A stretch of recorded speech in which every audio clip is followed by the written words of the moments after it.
Em uma terra fria e marcada por fumaça de fábricas, nasceu um menino que carregava fogo nos ossos. Era o ano de 1907, e enquanto a Inglaterra se movia para uma nova era industrial, o céu preparava algo eterno.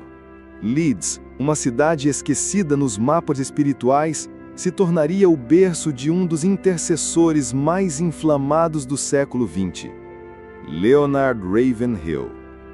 Filho de um lar cristão metodista, cresceu ouvindo hinos antigos e histórias de avivamentos passados. Mas ele não queria apenas ouvir sobre avivamento. Ele queria viver um.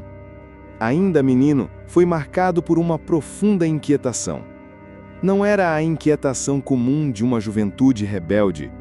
Era a angústia dos céus pesando sobre sua alma. Enquanto outros corriam atrás de carreira, conforto ou posição, Leonard corria para o quarto, para o chão frio, para a presença do Deus vivo. Ali, escondido da vista humana, nascia um homem de oração. Um menino que preferia lágrimas silenciosas no quarto do que os holofotes dos palcos religiosos. Seu clamor não era alto, mas era profundo. Não havia eco para seus gemidos, exceto no coração do Pai. Leonard aprendeu cedo que Deus não unge celebridades. Deus unge homens quebrantados. A chama do avivamento não começaria no púlpito, começaria no secreto, no escondido, no esquecido. E foi ali, longe das multidões, que Deus começou a moldar o vaso que incendiaria uma geração. Antes que uma trombeta soe no alto, ela precisa ser moldada no fogo. Leonard Ravenhill foi moldado no forno do secreto. Sua juventude não foi desperdiçada em prazeres passageiros, mas consagrada aos pés do Eterno. Enquanto a maioria dos jovens de sua idade buscava entretenimento e popularidade, Leonard buscava a eternidade. Ele mergulhou nos escritos de John Wesley, Charles Finney e David Brainerd, homens que oravam até o suor se tornar sangue. E quanto mais lia sobre eles, mais se dobrava diante de Deus, dizendo: "Faz isso em mim, Senhor. Começa comigo." Em vez de noites de festa, ele escolheu madrugadas de choro. Em vez de ambições terrenas, ele escolheu fome pelas coisas celestiais.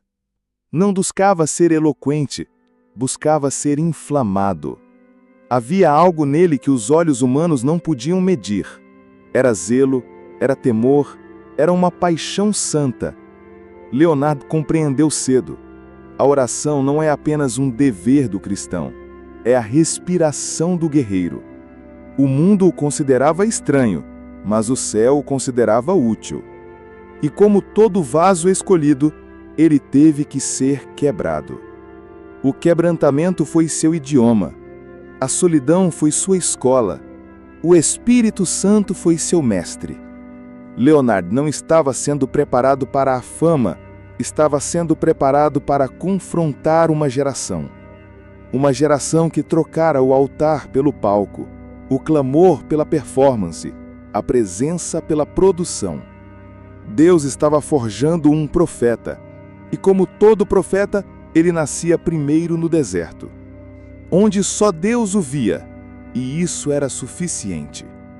Há escolas que formam teólogos, mas só o céu forma profetas. Leonard ingressou em Cliff College, uma instituição renomada por formar pregadores. Lá, estudou sob a influência de Samuel Chadwick, um homem que dizia: "O diabo não teme grandes talentos, mas treme diante de um homem que ora." Foi nesse ambiente, entre livros e discípulos, que Leonard se aprofundou ainda mais na palavra, mas nunca permitiu que o estudo substituísse a devoção. Ele dizia: "Conhecimento sem oração é informação morta." Enquanto seus colegas disputavam púlpitos e posições, Leonard disputava horas no quarto. Era conhecido por se ausentar das rodas sociais e ser visto muitas vezes orando no campo, entre árvores e pedras, buscando a face de Deus, chorando pelos perdidos, intercedendo por uma igreja fria. Ali, longe dos olhos humanos, nascia um homem de oração. Um menino que preferia lágrimas silenciosas no quarto do que os holofotes dos palcos religiosos. Seu clamor não era alto, mas era profundo. Não havia eco para seus gemidos, exceto no coração do Pai. Leonard aprendeu cedo que Deus não unge celebridades. Deus unge homens quebrantados. A chama do avivamento não começaria no púlpito, começaria no secreto, no escondido, no esquecido. E foi ali, longe das multidões, que Deus começou a moldar o vaso que incendiaria uma geração. Antes que uma trombeta soe no alto, ela precisa ser moldada no fogo. Leonard Ravenhill foi moldado no forno do secreto. Sua juventude não foi desperdiçada em prazeres passageiros, mas consagrada aos pés do Eterno. Enquanto a maioria dos jovens de sua idade buscava entretenimento e popularidade, Leonard buscava a eternidade. Ele mergulhou nos escritos de John Wesley, Charles Finney e David Brainerd, homens que oravam até o suor se tornar sangue. E quanto mais lia sobre eles, mais se dobrava diante de Deus, dizendo: "Faz isso em mim, Senhor. Começa comigo." Em vez de noites de festa, ele escolheu madrugadas de choro. Em vez de ambições terrenas, ele escolheu fome pelas coisas celestiais. Não buscava ser eloquente, buscava ser inflamado. Havia algo nele que os olhos humanos não podiam medir. Era zelo, era temor, era uma paixão santa. Leonard compreendeu cedo: a oração não é apenas um dever do cristão, é a respiração do guerreiro. O mundo o considerava estranho, mas o céu o considerava útil. E como todo vaso escolhido, ele teve que ser quebrado.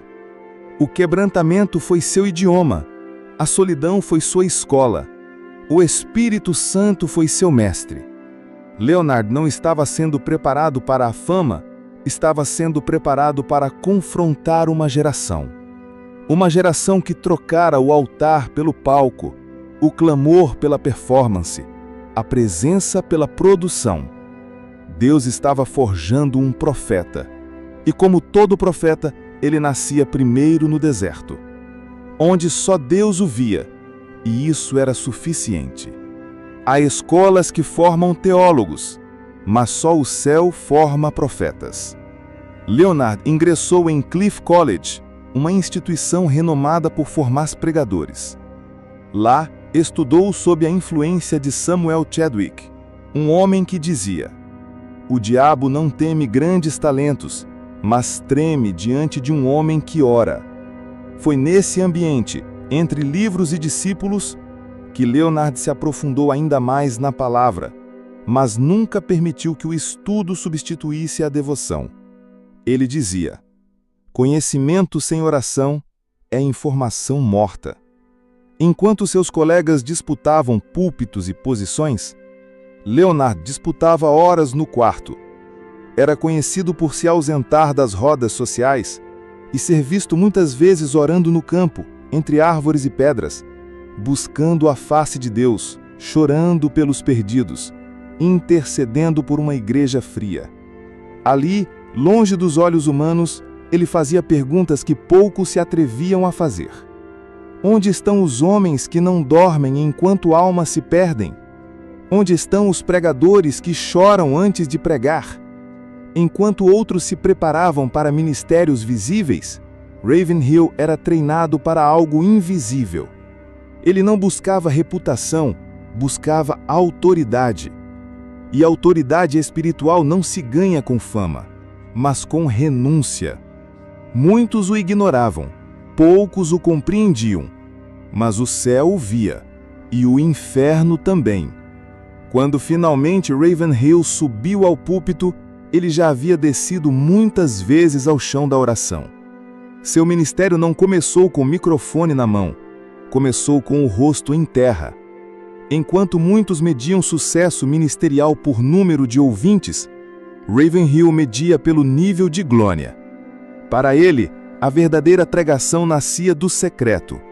Suas palavras carregavam fogo porque vinham do fogo. Eram afiadas porque haviam sido temperadas com lágrimas. Ravenhill não era um orador refinado, mas sua voz rasgava o céu e sacudia o inferno. Ele dizia: nenhum homem é maior do que sua vida de oração. Você pode impressionar os homens com seus dons, mas apenas quebranta os céus com oração. O púlpito para ele era um altar, e altar sem sacrifício é só madeira. Sua mensagem cortava, incomodava, despertava, porque vinha de um homem que havia morrido para agradar os outros. A oração era sua câmara secreta de guerra. Ele não orava para preparar o sermão. Ele orava para ser o sermão. Muitos queriam sua autoridade, mas poucos aceitariam seu caminho. Jejum, solidão, dor. Leonard entendeu que a unção verdadeira não é gritada, é gerada no ventre da oração. Seu ministério não se tornaria popular, mas se tornaria eterno. Há homens que pregam sobre avivamento, e há homens que clamam por ele até queimar por dentro. Leonard Ravenhill não era apenas um pregador, era um incendiário espiritual. Sua alma sangrava diante da letargia da igreja. Seu coração queimava por um novo Pentecostes, não de barulho, mas de quebrantamento, poder e pureza. Ele não orava por um culto melhor. Orava por uma geração que amasse mais a presença do que as programações. Nas suas palavras, o avivamento não era um evento, era o rompimento do céu sobre corações preparados.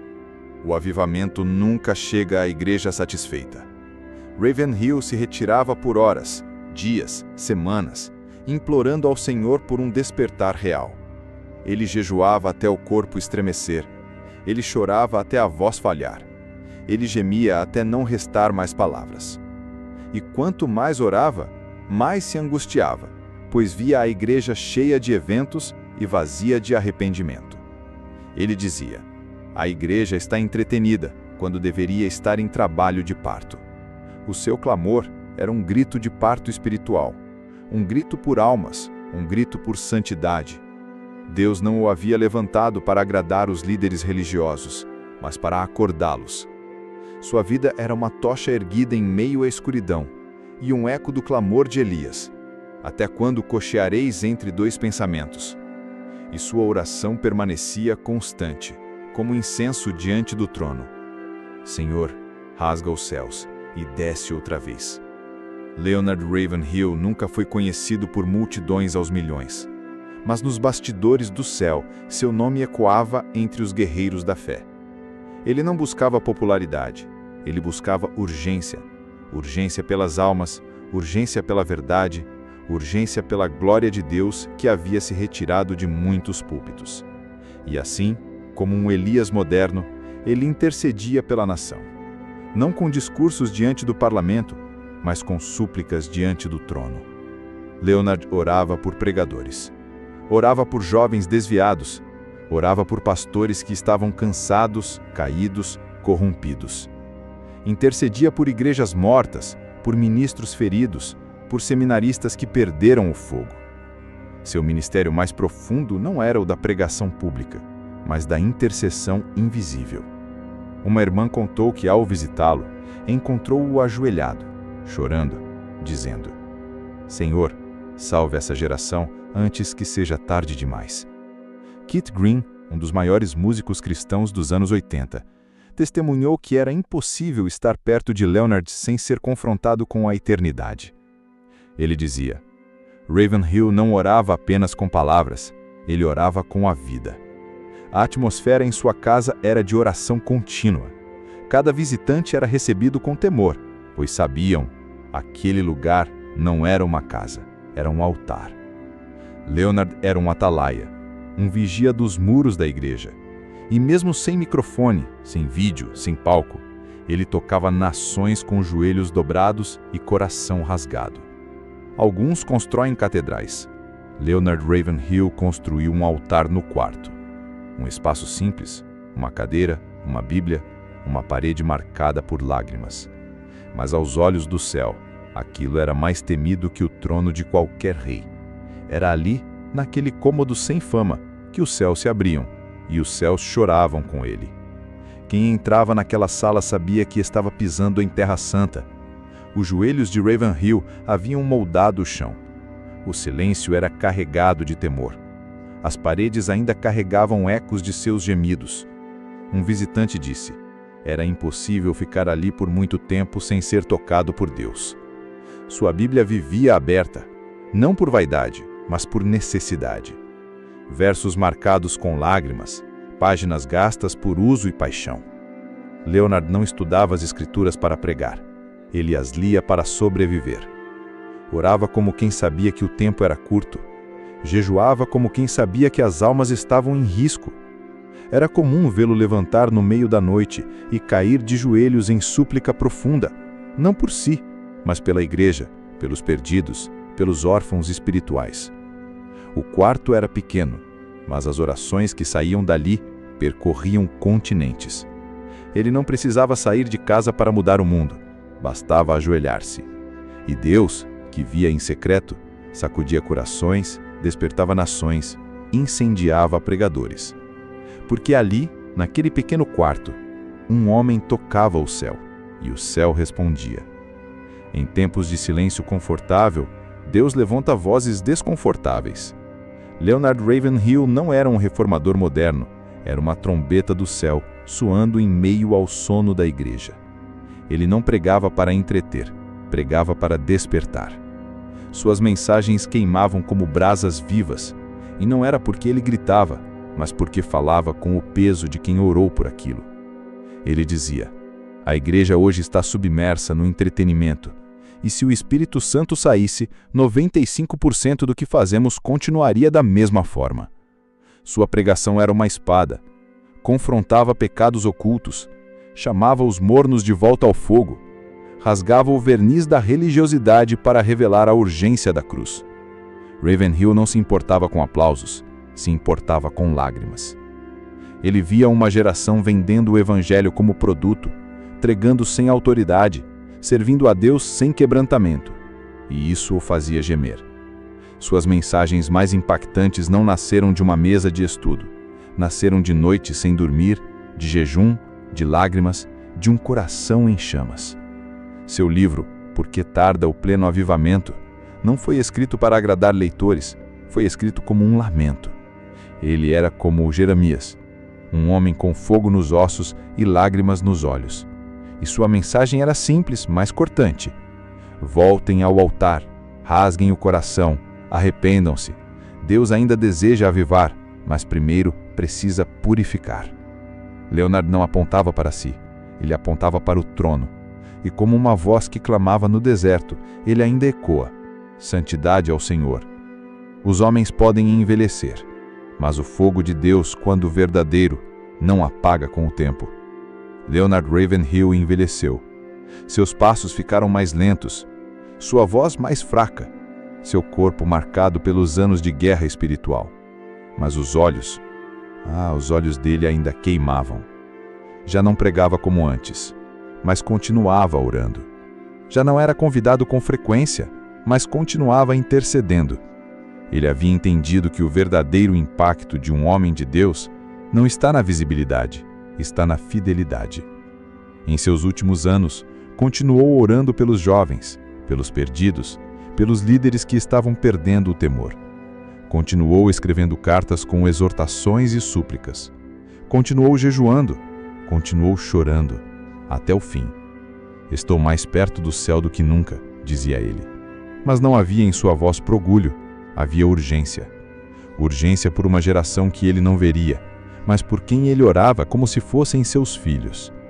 Muitos iam visitá-lo esperando conselhos, mas saíam impactados pela atmosfera de santidade, temor e intercessão que o cercava.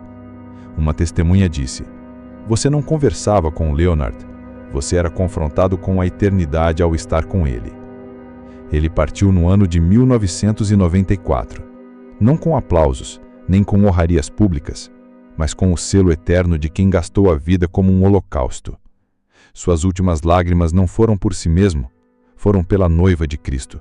Foram pela igreja que ele tanto amou. Foram por um avivamento que ele não viu, mas pelo qual viveu até o último fôlego.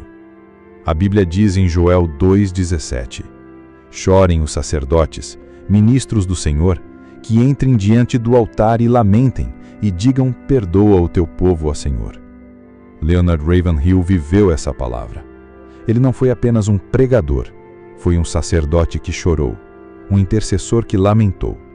Seu legado não está nas palavras impressas, mas nas vidas inflamadas pelo fogo da oração. Ele nos deixou um chamado urgente. Não busquem ministérios fáceis, busquem corações quebrantados. Não desejem multidões, desejem Deus. Não sirvam ao entretenimento, sirvam ao altar.